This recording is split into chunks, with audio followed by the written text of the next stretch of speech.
உங்கள் லைஃப் எக்ஸ்பீரியன்ஸில் இந்த விதிங்கிறத எப்படி பார்க்குறீங்க? கடந்த காலத்தில் ஏதோ ஒரு விஷயம் ஒரு விதியை செஞ்சிருப்பேன்ல. இல்லை விதிங்கிறது ஏற்கனவே எழுதப்பட்ட ஒன்றா? கடந்த காலத்தில் இருக்க விதிகளை நான் புரிஞ்சுக்கிட்டா என் கையில் இருக்கு. நம்மளோட உழைப்பால் இதை மாற்றி அமைக்க தான் முடியுமா? இந்த ஜென்மத்தில் செய்த வினையை இவர் அனுபவிச்சார். நம்ம வாழ்க்கையில் சில நேரங்களில் நாம் ஒன்று நினைப்போம், ஆனால் வேறு ஏதோ ஒன்று நடக்கும். எல்லாம் என் தலைவிதின்னு சில பேர் நொந்துப்பாங்க. ஆனால் நீங்கள் உங்கள் லைஃப் எக்ஸ்பீரியன்ஸில் இந்த விதிங்கிறத எப்படி பார்க்குறீங்க? இல்லை விதிங்கிறது ஏற்கனவே எழுதப்பட்ட ஒன்றா? இல்லை இதை நம்மளோட உழைப்பால் இதை மாற்றி அமைக்க தான் முடியுமா? இந்த கேள்விக்கு நிறைய பதில்கள் சொல்லணும். ஃபஸ்ட்டு விதி அப்படிங்கிறது ஒவ்வொருத்தருடைய ஜாதகத்தை பொறுத்து அவங்க தலையெழுத்துன்னு சொல்கிறோம். இதை தான் நம்ம விதின்னு நம்ம சொல்கிறோம். இங்கே எல்லாருடைய விதியும் ஒவ்வொரு காலகட்டத்திலும் அது மாறிக்கிட்டே இருக்கான்னு மாறிக்கிட்டே இருக்கு. நான் போன ஜென்மத்தில் செய்த வினை அல்லது விதி அப்படிங்கிறது இதை நீ அனுபவிச்சே தீரணும், இதை மாற்றவே முடியாது, இதை நீ அனுபவிக்கணும் அப்படிங்கிறது. இப்போ ஒருத்தர் ஏதோ ஒரு வகையில் ஒரு நிகழ்வால் இந்த ஜென்மத்தில் ஒரு பிரச்சனையை அனுபவிக்கிறார்.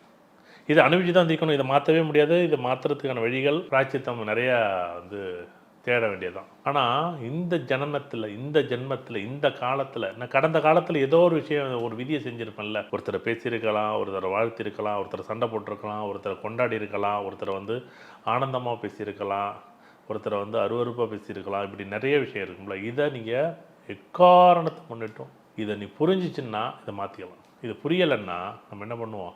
எல்லாம் எனக்கு தலையெழுத்து, ஏன் தலை விதி. எப்படி விதியை பாருங்கள்.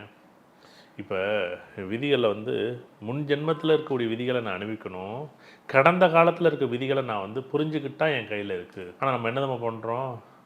நம்ம எப்போவே பண்ணதை நான் அனுபவிக்கிறேன்.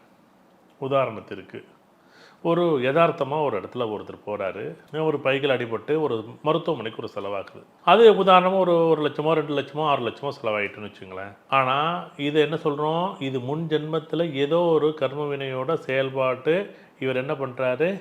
இவர் அனுபவிக்கிறார். இது ஒரு வகை. ஆனால் இப்போ இன்னொரு நிகழ்வில் மறுபடியும் இன்னொருத்தர் இன்னொரு மருத்துவமனைக்காக ஒரு 1 லட்சமோ 2 லட்சமோ 3 லட்சமோ செலவு பண்ணுறாரு. இப்போ இவர் என்ன பண்ணணும்? இவர் என்ன நடந்திருக்கு இவரோட வாழ்க்கையில்? இவர் என்னன்னே தெரியாது. இவர் என்ன பண்ணுறாரு? வீம்புக்காக ஒருத்தரோட போட்டி போட்டு பைக்கில் ரேஸ் பயணத்தை பண்ணுறாரு. எப்படி? முன்னாடி போனவர் யார்? அவர் யதார்த்தமாக போனார். எங்கேயோ ஒரு பாறை உருண்டு வந்துச்சு, ஒரு கல் உருண்டு வந்துச்சு, அதில் கல்லில் வந்துச்சு, ஒரு நாய் வந்துச்சு, யதார்த்தமாக அடிபட்டு போச்சு, கை கால் உதாயிட்டு அதுக்கு ஒரு 6 லட்ச ரூபா செலவு பண்ணது ஒரு நியாயமானது. ஏதோ ஒரு காரணம்.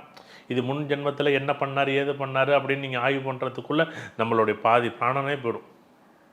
ஆனால் இந்த ஜென்மத்தில் இவர் யார்கிட்டையும் கடன் வாங்கிட்டு ஏமாற்றிருப்பார். கடன் வாங்கிட்டு கொடுத்துருக்க மாட்டார். இப்போ என்ன பண்ணணும்? இவர் என்னென்ன போட்டி மனப்பான்மை உருவாக்கும். எப்படி போட்டி மனப்பான்மை உருவாக்கி என்ன பண்ணும்? அழகாக நீயா நானா வா ரேஸில் போகணும்னு சொல்லி பைக்கில் என்ன பண்ணுவோம்? 2 பேர் போகிறாங்க. போய் என்ன பண்ணுறாங்க? ஒரு பள்ளத்தில் தெரியாமல் என்ன பண்ணுறாங்க? அந்த பள்ளத்தில் இது பண்ணி 2 பேரும் கீழே விடுறாங்க. ஒருத்தர் அடிபட்டு போச்சு. அதில் அந்த காலகட்டத்தில் அவர் இந்த ஜென்மத்தில் செய்த வினையை இவர் அனுபவிக்கிறார். இந்த ஜென்மத்தில் செஞ்சார்ல, அப்போ இவனோட போட்டி போடாதரா? எப்படி? இவனோட நீ போட்டி போடாத, தேவையில்லாத விஷயம் நீ ஏன் பண்ணுறா அப்படின்னு ஒருத்தர் சொல்லியிருப்பார். அதை கேட்க என்ன பண்ணியிருப்பார்? இதை மாற்ற முடியுமா? அவர் சொன்னதை கேட்டிருக்கலாமே, அவர் சொன்னதை பார்த்துருக்கலாமே. அவர் சொன்னதை காது கொடுத்தோட கேட்க மாட்டார். எப்படி? அவர் சொன்னதை காது கொடுத்தோட கேட்க மாட்டார். இப்போ என்ன நடக்குங்கிறீங்க? இப்போ என்ன நடக்கும்? ஒன்றுமே. ஆனால் இவர் முன்னாடி அந்த ஒருத்தர் போன ஜென்மத்தில் செய்த வினை இருக்கு பாருங்க, அதுக்கு யாரும் சொல்லவும் இல்லை. இவரும் ரொம்ப மெதுவாக தான் போனார். ஒன்றும் வேகமாக 100 110 போகல. 60 போகும்போது அடிபட்டார். சில பேர் சொல்லுவாங்க, சார் 40 சார் போனால் அடிபட்டு போச்சு. சில பேர் 110 போய் அடிபட்டுருப்பார்.